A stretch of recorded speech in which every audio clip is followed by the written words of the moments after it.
Rhizosorb is redefining what growers expect from phosphate fertilizer. Backed by data and built for performance, Rhizosorb helps reduce phosphorus losses, improve uptake, and boost ROI without increasing input costs. Join the next wave of growers switching to the next generation of phosphorus fertilizers by visiting phospholutions.com.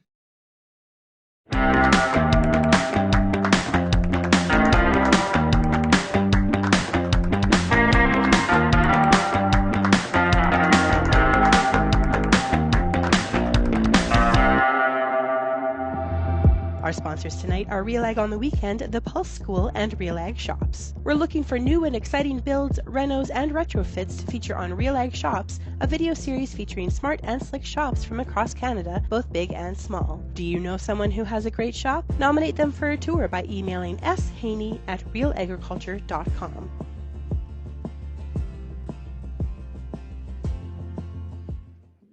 Hey everyone, welcome to the Agronomists. I am your host, Lyndsey Smith. Great to have you all here joining us from, across Canada, wherever you may be. Let us know in the comments where you are. And if you had today's beautiful weather, if you're in Ontario, it was our first hint of warm for those of us here in the Ottawa Valley in Eastern Ontario, but we're back to gross tomorrow. It's supposed to rain, freezing rain, maybe some snow. So I don't know. I say March came in like a lion, going out like a lion. So there you go. Quick reminder, if you collect those CEU credits, you can, of course, let us know you watched the show and we'll get you signed up for those as well. So head on over tomorrow, realagriculture.com/agronomists. On that page, you'll find where you can fill that out. And while you're there, you can sign up for a free e-newsletter that goes out every Wednesday. It'll remind you about upcoming shows and have some other pertinent stories for you in there as well. So again, thanks everyone for joining us here, joining us live. Thank you to Ray. And yes, Pete, I am on time. And that's probably because of my guests. Let's bring them in. Tonight, we're doing professional development this week. We're going to talk about sales, communications, and the like. And it's a good one. I've got Warren Bills with MMP, based out of Calgary, and Norm Sutherland with Syngenta, based out of Guelph, Ontario. Warren, I'll start with you. Let us know a little bit about what you do with MMP. Thanks, Lyndsey. Good to be in the show tonight. I lead our national agronomy service line at MNP, so relatively newer service line full of many amazing agronomists helping farms grow healthy, profitable crops in Canada. Okay. Just outside. Tell us a bit. Yeah. Tell us a bit about your background, because when I think Warren Bills, I think ag tech. Why do I think that? It's definitely where a lot of my passion has been rooted, is in the tech side of ag. But, very, very quickly found that the tech had to be married with good old agronomy and the science of agronomy to actually work. And so, yeah, just found myself constantly coming back to that tech agronomy and world of coaching farms and helping farms and ag retails and advisors. Okay. Now, Norm, somehow you have avoided being on this show until now, as far as I know. Remind everyone who doesn't maybe know Mr. Norm Sutherland, what keeps you busy at Syngenta? Well, my role is I'm the district manager here in Ontario, so I manage all our frontline salespeople that work with retailers, agronomists, and farmers across the province. And are you still playing goalie at any level of hockey at this time? I'm still playing goal, and I'm a pretty good third line mucker as well. So I'm kind of, playing both positions. Yes, I am. And I do want to come clean here. I told Norm he is pinch hitting for Justin Funk tonight, which I really appreciate. That, we try to have an East and a West on this show. We try to have a national scope. But Norm, you and I are masquerading as Ontarians. Where are you from?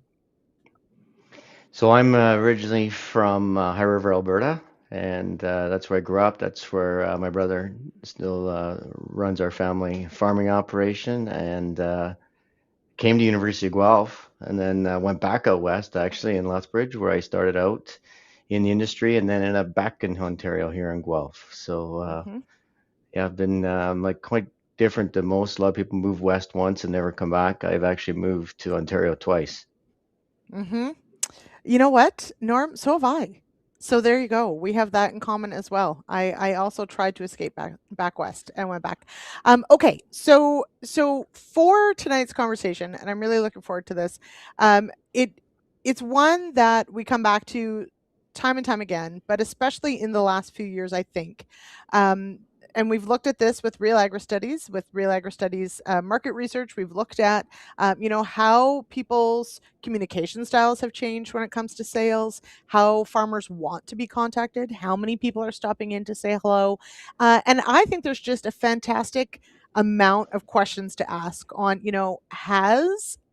has the agronomy, the advice, the advising fundamentally changed? Has sales fundamentally changed? And maybe not, but that's what we're going to unpack tonight. So would love to invite everyone in the audience, drop your questions. I've got lots of questions for the guys here tonight, but absolutely, if you've got some observations, etc., drop them in, and we'll ask our guests that as well. But let's start with Warren, from your perspective, and especially as MMP has exactly that in just recently, created this entire agronomy arm. It does really bring several components together. Exactly that, the profitability side, the accounting side, the business side with the agronomy side. Why do you think that's so important? What does that translate to sort of in the field when it comes to advising farmers? Mm-hmm. Yeah, I think it's a testament of kind of what farms are looking for a little bit more right now. I would say when I started my career, it was a little bit more about my, I'll call it product knowledge or service knowledge, and I spent a lot of time explaining, say, the technology or explaining, how things worked. I think we can understand how today it's actually a lot easier to find a lot of that product knowledge. It's more at our fingertips. It's more simplified and distilled. And so now it's the role that I find myself in, and at MNP, we've got a whole group of consultants that really are there to help kind of build that trust. And that's not so much the knowledge we have, but kind of the types of questions we ask and how well we listen to these farm clients and what their challenges are. So yeah, I definitely feel the shift in my role, but from having to know things, more so just having to listen and advise and build trust. And yeah, that's kind of some early thoughts here anyway. Mm-hmm. Norm, it is one of my questions that I have, is that in this day and age of maybe over information, we have exactly that, a lot of info at our fingertips, but it's not necessarily usable information. We can't always vet, is it the best information? So in a world of so much information, how has that impacted, your sales agronomists or your staff in the field advising farmers when exactly that, they can Google all sorts of things, but that doesn't mean they're getting the right answers or the best answers? Well, I'd maybe start off with one of the pros, as I would say a lot of the questions used to be as you get into the season around some of the fundamentals, rate ranges, tape mixes, things like that. Our website is really accessible and, kind of in the smartphone era. A lot of those questions have declined. What it tends to be a lot more now is, people are down the path of their options, down kind of the buying journey, quote unquote, of making a decision. And then it's more about bouncing off different options and sort of the validation of, different options, or maybe a unique element that's going on their farming operation or specifically in a particular field. And it's more of those nuanced situational questions that our team gets a lot of. I would say that's Okay. probably the biggest difference when it comes to the access to information, for sure. Mm-hmm. Yeah, and I think even as we have these conversations on this show of, bringing people together, bringing, researchers together to talk about things, some of those basic things, it's great to have it in your back pocket, exactly that, on your phone, on a tablet, whatever, when it comes to, application rates or those sorts of things. That's fantastic. But it always feels, Warren, that there's still so much about, like, do you do it or do you not? Do you add something to the tank or do you not? Is this going to be worth it? Is there an ROI or not? Like, going down the decision tree still feels like something that there needs to be support there. Yeah, I think that's pretty natural. Like I think when it comes to the type of advice that we're giving our farms as agronomists, it's a little bit more like, should I do this versus can I? So like there's a subtle difference there. The can I's might be, well, yeah, you can spray this particular product and it will suppress these weeds, but that's really not the question anymore. It's more like, should I? Right. And how does that decision interplay with what else I'm trying to do on this field? And the cost of those and the risk of that. And so I guess yeah, the information is there. It's really cool to hear how Norm's seeing that shift in the types of questions we're asking. And I think as a consultant, a practicing consultant, I think it's a lot more the should I and what are those risks versus yeah, kind of cut and dry type of approach or sales. So, and I in a moment, I do want to dig into this idea of sort of the relationship management versus sales versus advising, which I think are, somewhat different things. But Norm, you've done us a solid, and and this launches into a conversation about how, communication or access has kind of changed. But you sent us two images, one from, I think, 1999. So producer Chase, and we have shout out to producer Chase online here. The first one from, yes, here we go. Okay, Norm, you haven't changed a bit.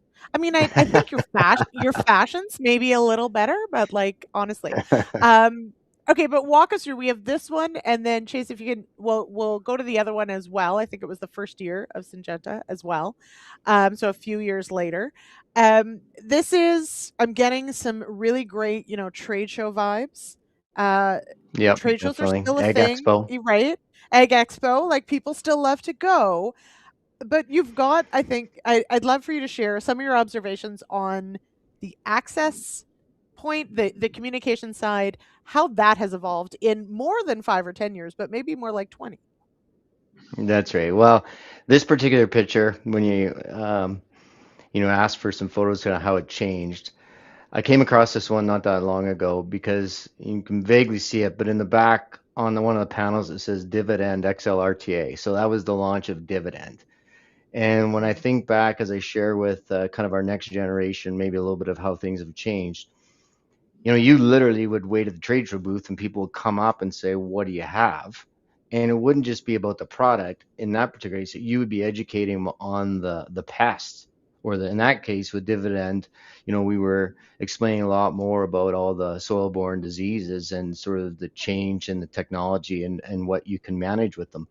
And so you were basically the educator to create awareness of the problem, and then talk through the options, and then ultimately how the product or the solution would fit.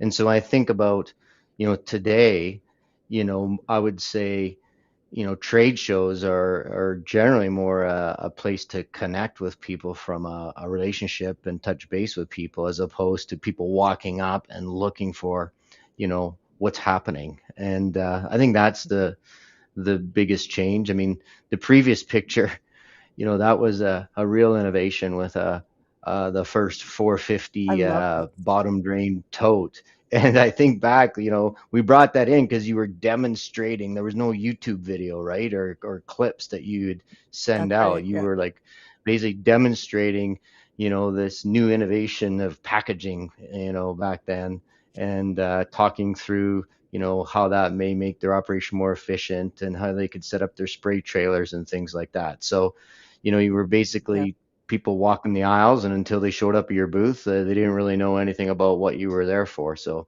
that to me is, we're way down that path today, probably 60, 70, 80% down the path to a purchase versus that time frame. And you're right on the fashion. My wife reminded me, I'm glad the pleated pants did go. Oh, so am I, Norm. Oh my goodness. They didn't look good on anyone. Why was anyone wearing them? Anyway, this is what people come here for, is for the fashion. Wheat Pete says, Dividend for dwarf bunt, which is just fun Yes. to say. Yes, exactly. So, Warren, in hearing that, so what I also hear from that, Norm, is it has fundamentally changed not just how we communicate, but the type of information that people are looking for. So, Warren, from your perspective, in thinking about that evolution, does it change the skill set that sales agronomists or advising agronomists need? Yes and no. Like I think like first of all, when I think of a salesman or a saleswoman, sometimes you think of someone with a lot of charisma and kind of personality, and they're just kind of like in their flow and doing their thing, and they got a good way with words and such. Like I think that skill set is still actually quite valuable in a lot of ways. To a point, right, where you can really communicate strongly. You can kind of relate with some emotion. You can, kind of empathize and hear what your customer's saying. Like those sorts of things. I think about buying a vehicle. Like I want to be sold to. I do. I don't want to be kind of sold to in a way that makes me feel uncomfortable, but I like it when someone really is quite good and warm and welcoming and has charisma, versus kind of head down, looking at your shoes, reading the brochure, talking about the facts. So yes, skill set matters for sure. And has it changed? I don't know if it's really changed. I think more so our customers have changed and the environment that they operate has changed. Although we still have the same amount of time in the day as we had 30 years ago, it just seems like there's just a little bit less time for some of those casual visits and conversations. So the farms that I work with and the people that I advise, let's just focus. Let's get right to kind of what we're here to talk about, and I think that's important. So I think the customers change as much as the skills of the salesperson. Right. If that's fair. Norm, what are your thoughts on that? Because it is true. Like everyone has the same 24 hours in a day, right? But what a farmer might spend, their time on now versus 30 years ago might look very different depending on the technology they have, the size of operation they're running, etc.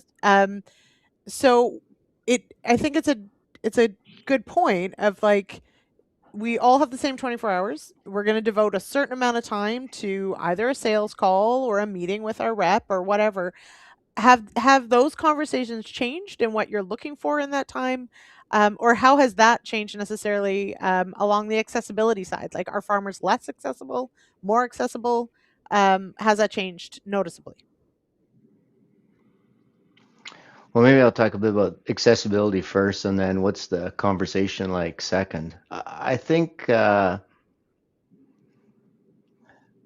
maybe I'll speak a little bit more like being in Ontario here, and when I think about the diversity of the farming across, this province, right? And it changes every 10 miles, like it really is a diverse, farming operation when you layer in the different soil types, the Great Lakes, the microclimates, the livestock, the specialty crops. So I think, you know, these, farms are busy, right? I mean, you could be putting nitrogen on this week if it wasn't raining, and you could be harvesting corn on Christmas Day, right? So, I mean, it's a long Yeah. season.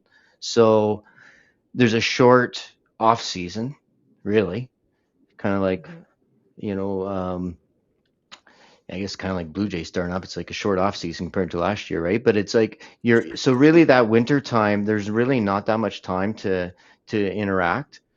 And I think the other thing that's changed a lot is obviously the farms have grown, and you have you staff now to beyond family members in a lot of cases. So I think people Mhm. run it more like a business. So people take time off and do things. So I think the days of calling the night before and setting up a farm call and finding people. I mean, in the short off season, I think a lot of people try to get away, and Okay. and also they don't work 7 days a week as much as they used to. So I think that's a factor in the accessibility for sure. Mhm. I think when you do make the connection, the conversation I feel definitely there's the connection and a bit of rapport, but a lot of it is about understanding the complexities of each individual farming operation. And, Mhm. depending on all the different dynamics I mentioned, there's a lot to understand just about how they're set up. What's your rotation? What's your Yeah. tillage? What's your planting? How do you put on your fertility?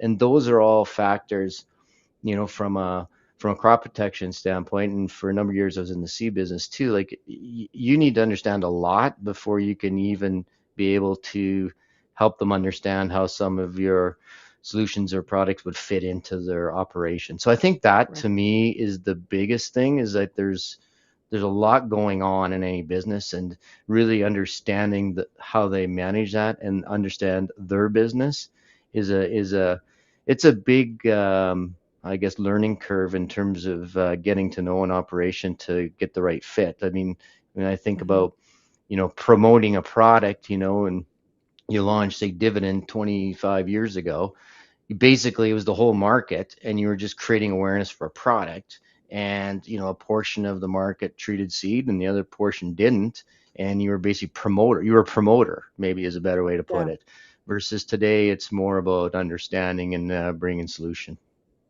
Mhm. Pete says, "Tell me what the weakness is, not just the sales pitch." And so Warren, I think like to that point, it is, and there's some other great comments here that Kevin's weighed in with as well. Is that like the value has to be beyond, yes, I know this product. You have to know where that product fits, and where it maybe doesn't is maybe even more important. So to Norm's point about getting to know your clients, getting to know their farms, getting to know their setup, etc. Um, how important is that? And when you sit down with a client, of making sure that you understand more of the bigger picture of their operation than just maybe what you're there to talk about that day. Yeah, I I think that's some of the best salespeople I know understand kind of how the decisions are made in those businesses. And I think what the other thing that's changed with our customers is they have larger teams of decision makers. They have more advisors. They've got people that they trust, that basically they don't want to know all of the information. They just want to know that their advisor or their partner or whoever it is in their business knows. So we've found ourselves as consulting agronomists very much taking on that role with our farm clients, where you know Norm and his team would be um, most valuable to spend time with us as consulting agronomists. This is how things can work. This is when we use these situations. Because at the end of the day, our farm clients, that's what they're paying us for. They Mhm. don't come always to the shows to look for things that they're paying us to figure out how to do. So it just really depends on the role and who the farm has around them. So it's not just mom and dad, or mom and dad and daughter. It's there's a lot of advisors. So knowing that is important. And before a person jumps in, I like what Pete says just around the sales pitch. It reminded me of some of my startup days, and kind of doing that pitch. It was Mhm. genuinely a pitch for money from investors, right? And it was Right. exactly that. It was like, how much can I cram in 2 minutes Yeah. to let this person know um, how great this company and idea is and how much money I need? And it Yeah. was a pitch, and it really, when I think back of it, actually goes against a lot of the things that I think I find today are the most helpful. And when you're time crunched in a pitch event as a startup, you don't have the luxury, but you also just need to be kind of cognizant of that when you're meeting with these farmers and advisors as well. So yeah. Mhm. Um, yeah, it's having an elevator pitch, having a 2-minute sort of thing, it's a good practice. But it's not necessarily always what you want to do. Um, Norm, to that point though, and this is maybe there's a lot to unpack on this one, and I do want to go to our clip in a minute, but um, I'm thinking about all this about the changing dynamic of exactly that, the decision makers on the farm, right? We have larger farms that maybe have more employees, which means maybe yes, you're not dealing with a farmer, maybe it's the farm manager, maybe it's different people making different decisions. Um, We also have, maybe it's not realistic to think that you're going to have a sales rep in an area for 30 years anymore either, right? We've got turnover on sales rep side as well. Is something like that, having an elevator pitch of when you first meet that new client, etc., is that really important? Or what is the importance of having the team around, let's say, a new face that's going to go into a new region? I would say the elevator pitch of like yourself is, I'm not really sure that's really been a thing, at least part of my experience or kind of the way we roll for a long time. Like I think, so much of it is, if I guess if you represented one or two products, then I could see that being a bit more of the style. When you have a large portfolio and you're partnering with retailers to make sure they understand how it fits too, it's a lot more more like introduction, get to know someone a little bit, and it's similar to Warren said earlier. It's a lot of asking questions and listening to understand. I think that's really the main approach. In terms of, you're right. I mean, the days of we've got quite a few long-term people, but they eventually retire too, and so I think that's always a dynamic that changed in farming. I remember, quick aside, when I left Southern Alberta, like a farmer I got to know quite well over the years, and I was there 6.5 years, and I had lunch with him. I was leaving, and everybody's got a different style. And I told him I was moving to Ontario, and he said, just when you're starting to get to know a guy, And so everybody stopped. And I'm thinking 6.5 years. I was young. I thought it was to my 20s. I thought that was a long time. But in his Yeah. perspective, I was just sort of getting to know him, right? So, I mean, Yeah. everybody's different, obviously. I think so much of what's changed, kind of building on Warren's theme too, is like, the farmer has a team of people around them. Retailers have a team around them to serve farmers. I mean, the operations side to service a farmer is not an easy task when you think about custom application, all the fertilizer requirements, and we're no different. We're in a small geographical area too, so it's, lots of people cross over and interact. So I think a lot of it is, just leaning on the strengths of different people on your team too, because no one person can be an expert in anything either. So that's a big part of it, is to kind of leverage the strength of your whole team, no different than a farming operation. I love that. Okay, we do need to, producer Chase, if you would, we're going to play our clip with Justin and Sean talking about some of the market research data on this topic, and then we'll have our second read of the night. So producer Chase, if you would.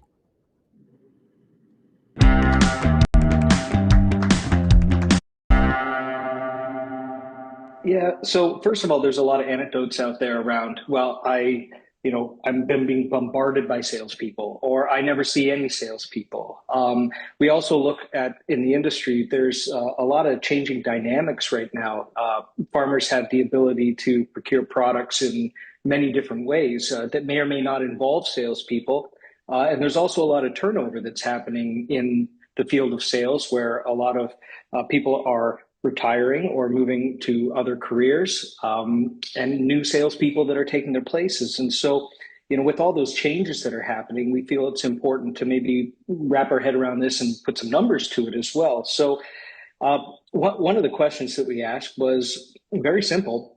But in describing the relationship that farmers have with salespeople, would they say that they rely on them more than they have in previous years, less, or about the same?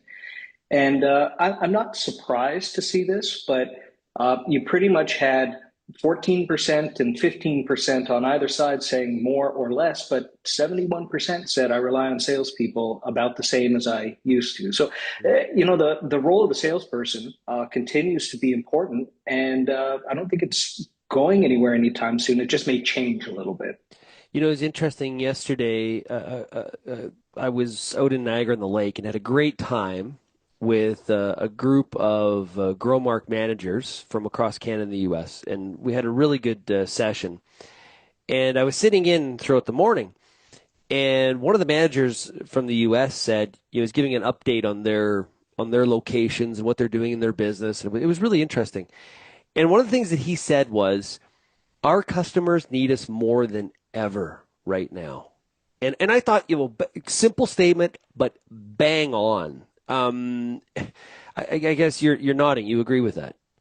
Yeah, I do. I think that it's absolutely true, but I think what the industry needs to recognize is that while farmers may rely on salespeople, they just might not rely on them in the same way that they did 10 years, 20 years ago, because the industry is changing so quickly, and so is the farmer too, with the amount of education that they have, experiences that they've had, and access to information in general.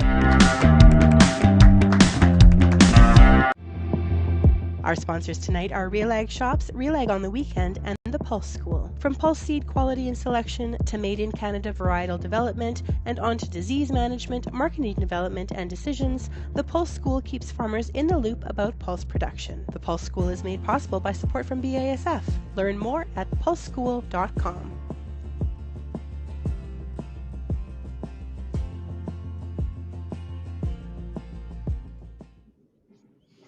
All right, a few shout outs there. Jim says lots of learning done well, auto steer and work is going on. Podcasts have combined learning and entertainment. He recommends a Real Agriculture podcast, and therefore Jim gets a gold star and is my favorite. Pete also says that he didn't know people could retire. Apparently people do. Yes, they do, Pete. You're not allowed. So that's fine. So on this point, though, of when we asked through the market research, when we asked people about, how many people come, how many salespeople are coming to call on them, how do they want to be contacted, those sorts of things. I do want to talk on the actual, because I'm a communicator by trade, on the comms piece for just a moment. Warren, from your perspective and in your business, is there a trend towards one particular or different kinds of communication, or is it tailored to, clients or those sorts of things, or is it that you sort of try to be all things to all people? How do you sort of handle that of, actual ongoing communication with clients? Yeah.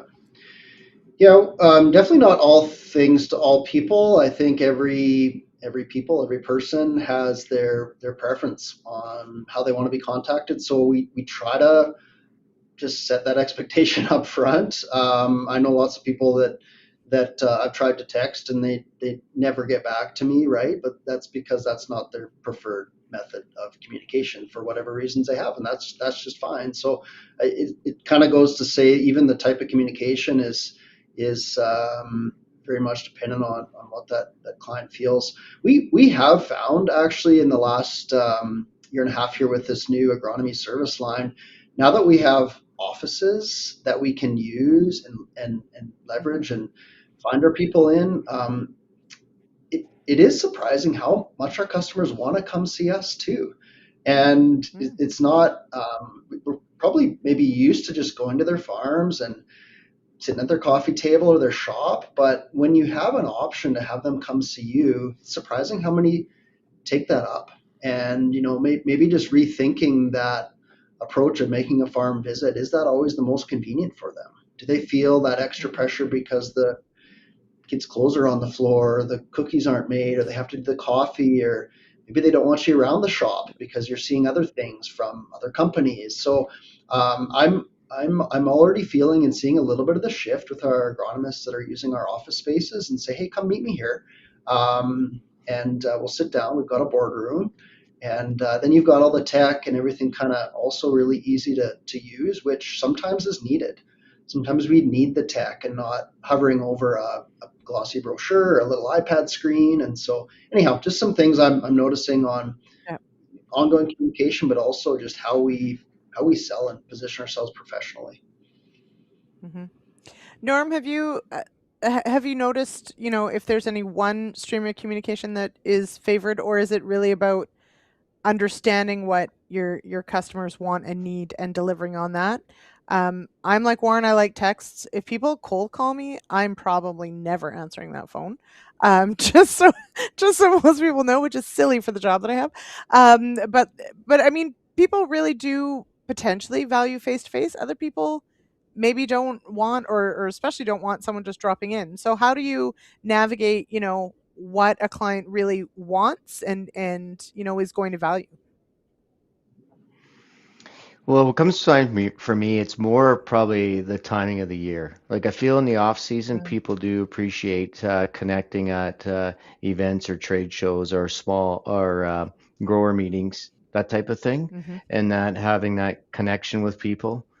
I had a chance to be at the Grain Farmers March Classic last week, right? There's 1,000 people there, and that was a big part of it, a big crowd. And a lot of it is it's a good chance, as one woman said to me, come here to see my neighbor that I don't see the rest of the year, right?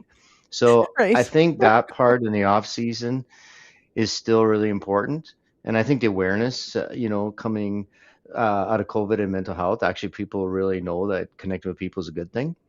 I feel Mm-hmm. like once it gets to in season, it's certainly a lot of text, but it's a lot of phone calls too. Because usually when you're looking for a scenario in the field, it's not a text, it's not a text question nor a text response.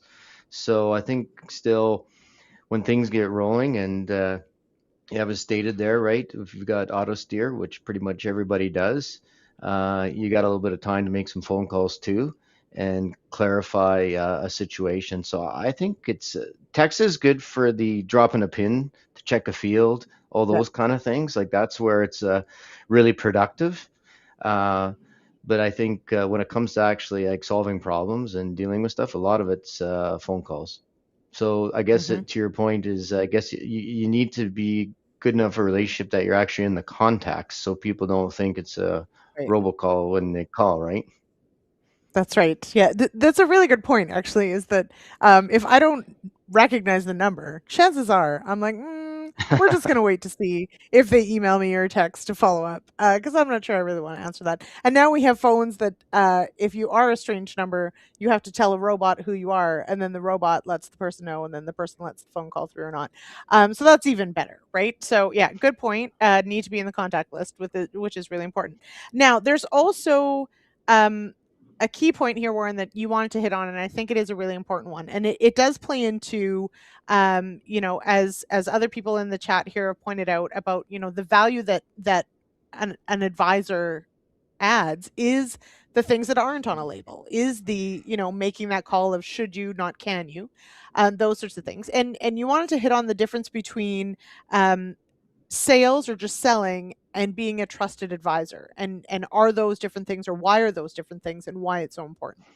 So tell me about that. Yeah, no, thanks, Lindsay. I want it to be more like, for me, it's more than just the semantics of sales versus advisor, and I think trust is getting thrown out a lot in this conversation, which is great as Mm, well. Um, but for me, it's a little bit about um, who that salesperson is connected with and how they interact with the team and the network around them than necessarily what they know.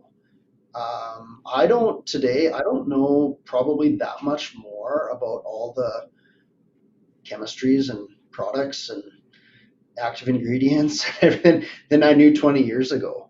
But I'm as confident, if not more confident, to have a discussion with a farm about what their struggles are there and what they need, because I actually know who I could call in my network and how I get connected with. So I think that for me is more important to gain trust with someone, is they know that I know someone, and I'm also not afraid to say I don't know something. So not to risk sounding cliche, but these are some fundamental things. Like Dan Sullivan at Strategic Coach talks about who, not how.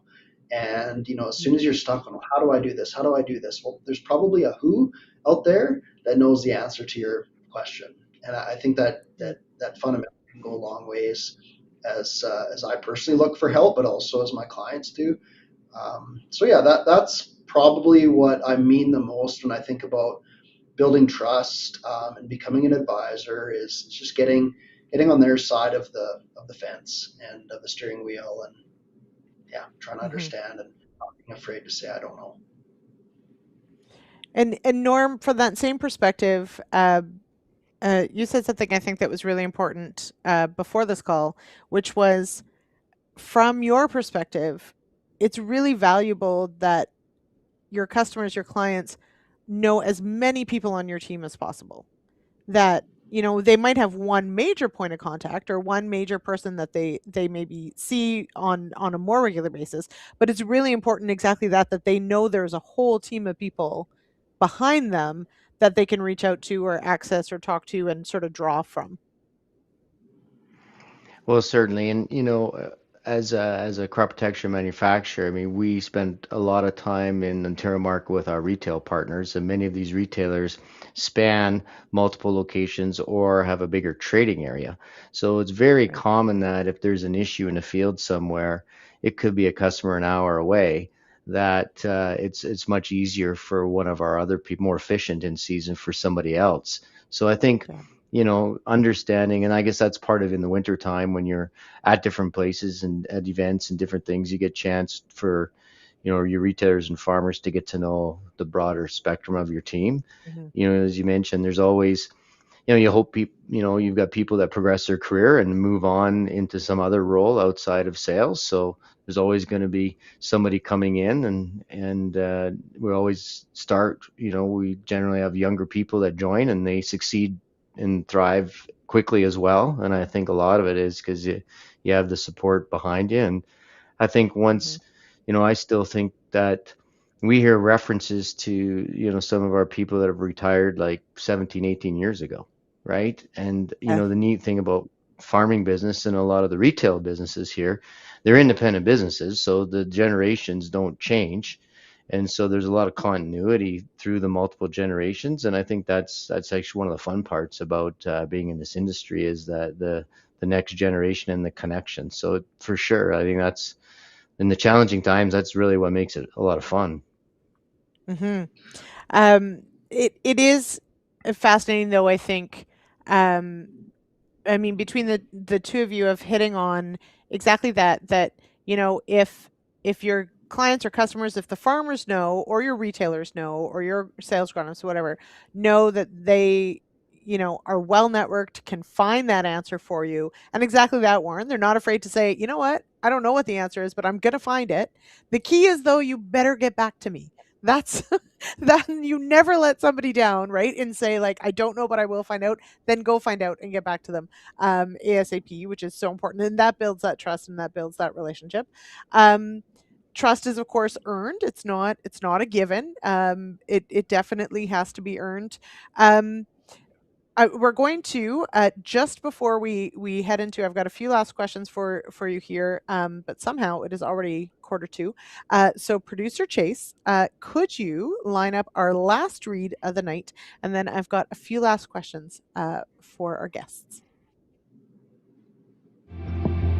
Thanks to our show sponsors, the Pulse School, RealAg Shops, and RealAg on the Weekend. Real Agriculture is pleased to present RealAg on the Weekend with host Sean Haney in partnership with Rolco Radio in Saskatchewan and the Chorus Entertainment Network in Alberta. Listen live on Saturdays at 4 p.m. in Saskatchewan on 650 CKOM Saskatoon and 980 CJME Regina, and Sundays at 2 p.m. in Alberta on 880 CHED Edmonton and QR77 Calgary. You can also find the show on Real Agriculture and RealAg's podcast feeds.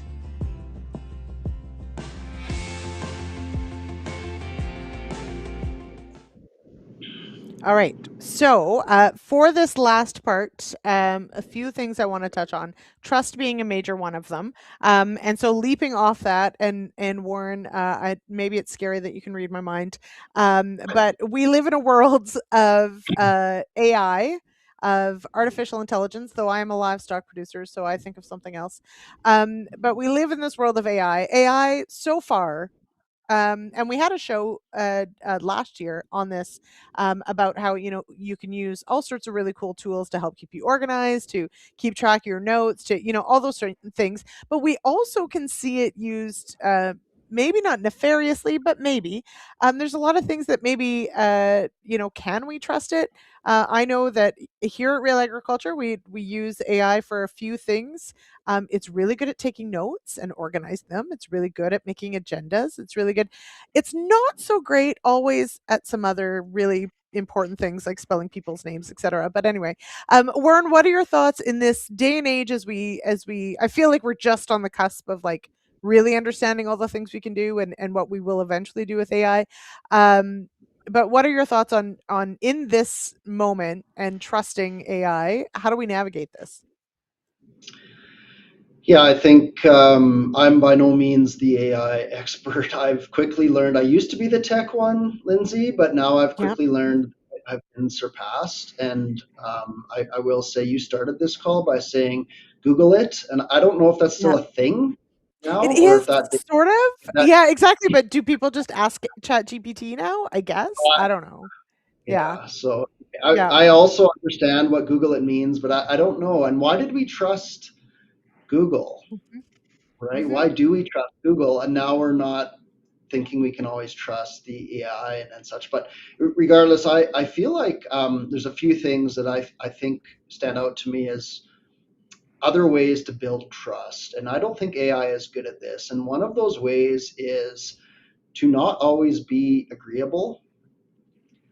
If you actually Right. study some of the science behind a lot of how these AI agents are built, they're actually built largely to agree with you and That's right. Yeah. to kind of project that tone and give you lots of information but simplify but kind of move you along that line, and that feels nice. It feels nice to have a conversation with someone at AI because they agree with you. But some of the best ways to build trust are to have that kind of healthy tension, and it might be as much as telling one of your clients that they're wrong, Mhm. or you see things differently, or I've seen this work a lot, and I just don't see you following through on this, like just being disagreeable and creating that tension. So I think AI is going to have a harder time knowing when to create that tension.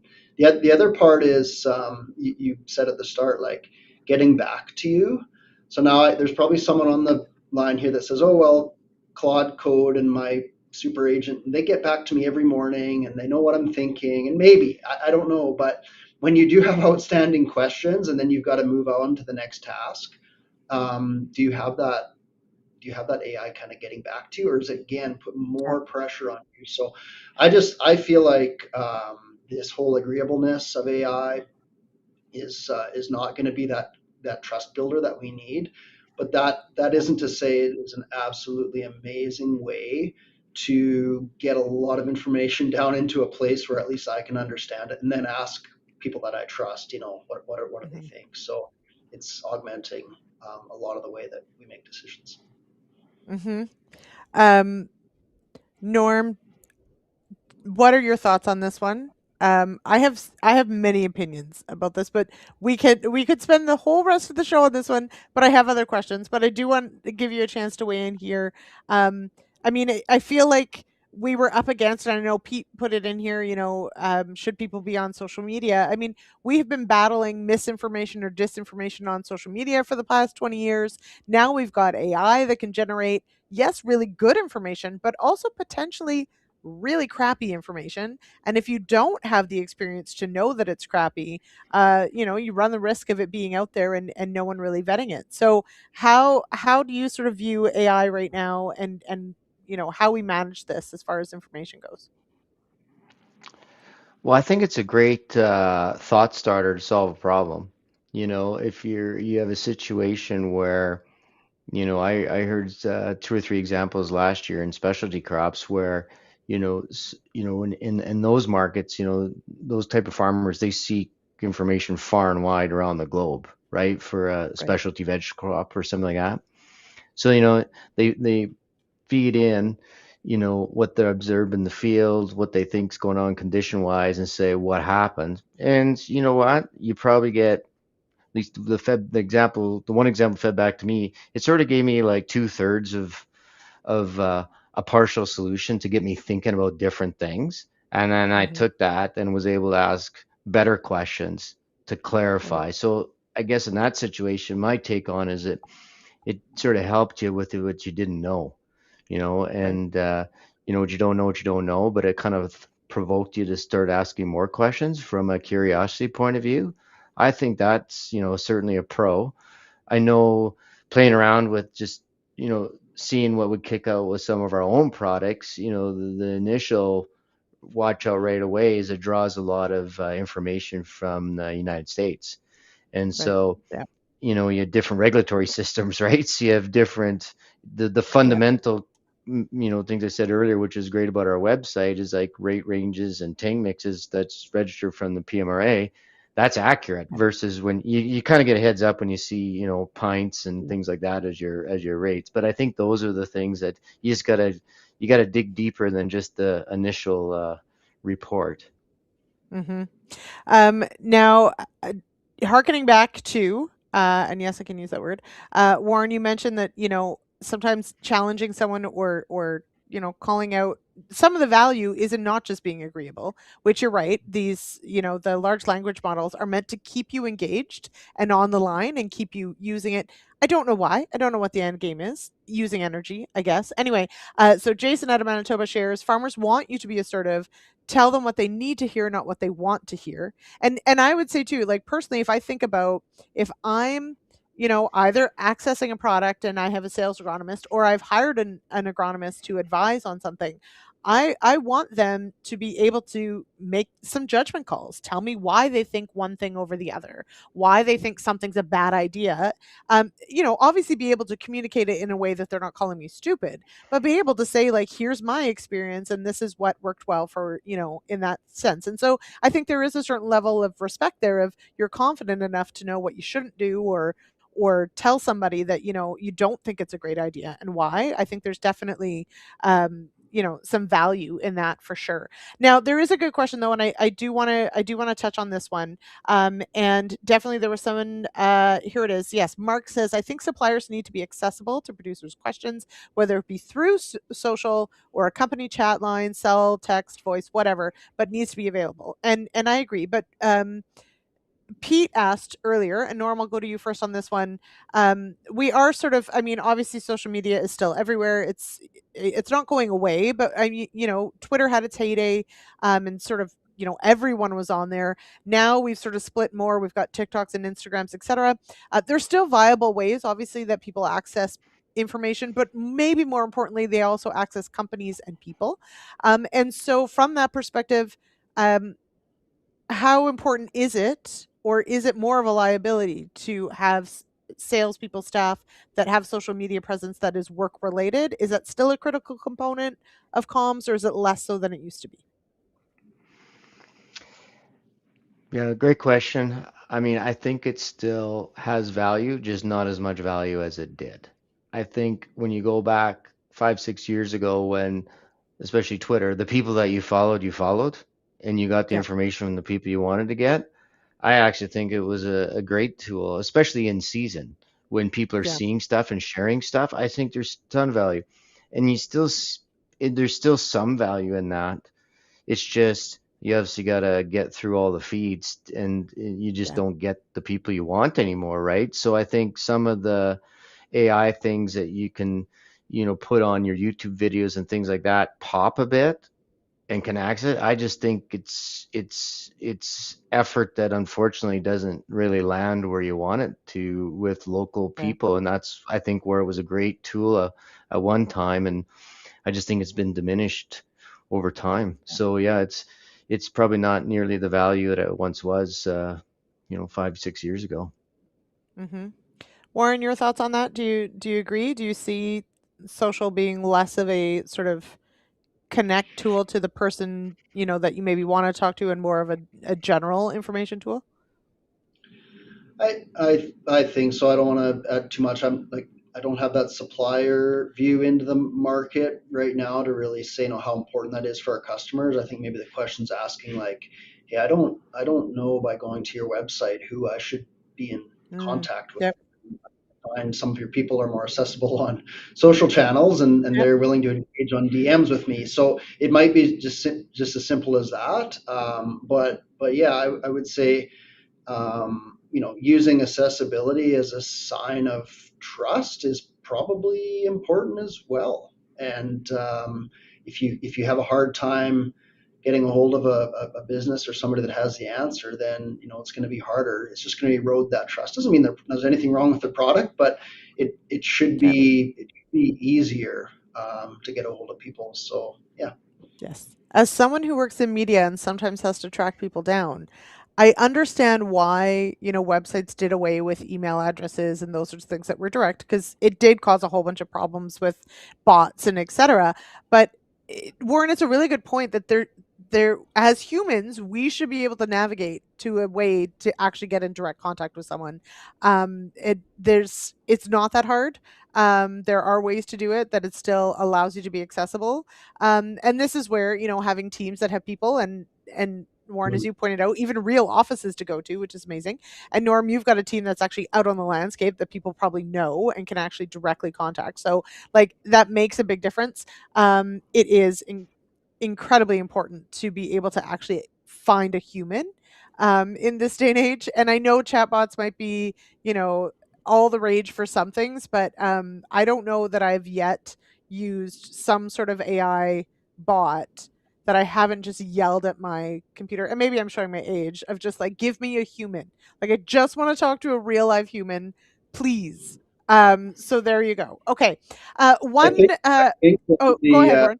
if I think of an example where it can happen and it happens successfully, would be Starlink. I've Mm, successfully set up without talking to a human. I've troubleshooted it yep. without a human.